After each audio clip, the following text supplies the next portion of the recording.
So I had a job yesterday, which I have to finish today. It's an ongoing frustration when customers, it's hard to blame a customer when they're not capable of providing documentation. One of the things I enjoy doing is handing over the credentials for someone's network when I set it up. This particular customer didn't have the keys to administer their own network. So whomever they hired had a way of functioning that they don't divulge the credentials to the network. Either they assume the customer doesn't care, or maybe they don't want the customer to make phone calls to anyone else. But in this case, that backfires because we're getting calls from someone else's work.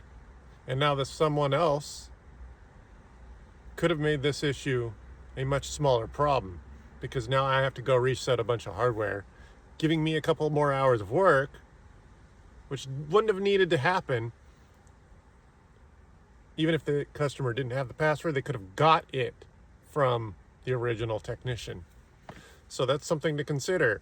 When you're out of your element, even if you know what you're being handed, take the passwords, take the email logins, and make sure it's not the technician's email tied to your hardware. I see that a lot.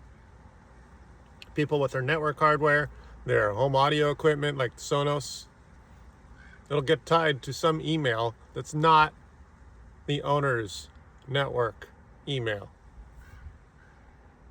So I thought about that, and I made it a point to educate the customer. We actually have to finish this job. This particular job was actually, I was brought in as an outsider because my friend, who's also an installer, he does more alarm system stuff. So that's why he got a little bit hammed up with the UniFi hardware that I am now currently setting up.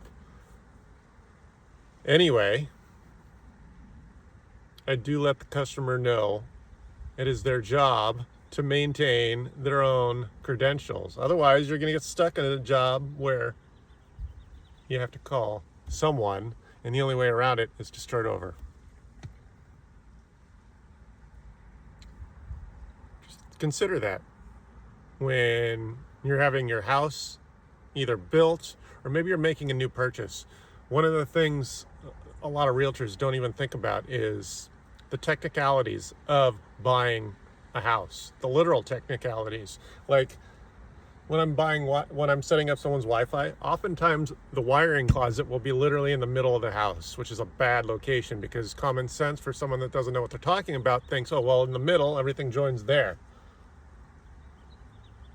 But that doesn't necessarily make sense when you're distributing the Wi-Fi. So that's actually, there's technical, we can talk about that in another conversation, but placement of where the internet comes into the house is a big deal.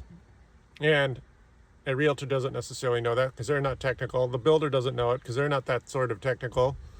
So if you're looking to build a house or buy a house, you might want to consider asking a technical professional locally how to deal with the wiring and where it goes in the house. Because where it's positioned, if you have the choice, is to take care of it before all that stuff is wired up.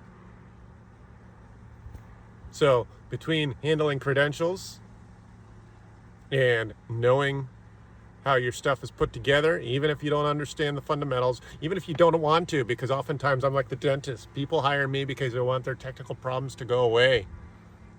I just had a haircut. Now my hair's all over the place. I don't know how to keep it out of my face. But anyway, think about those two situations. When you're not a technical person, you might want to reach out to someone like me to make sure your credentials are handled properly, and to make sure you know how your wiring is. Because oftentimes, another reason why I get more work is because a customer can't articulate where their hardware is.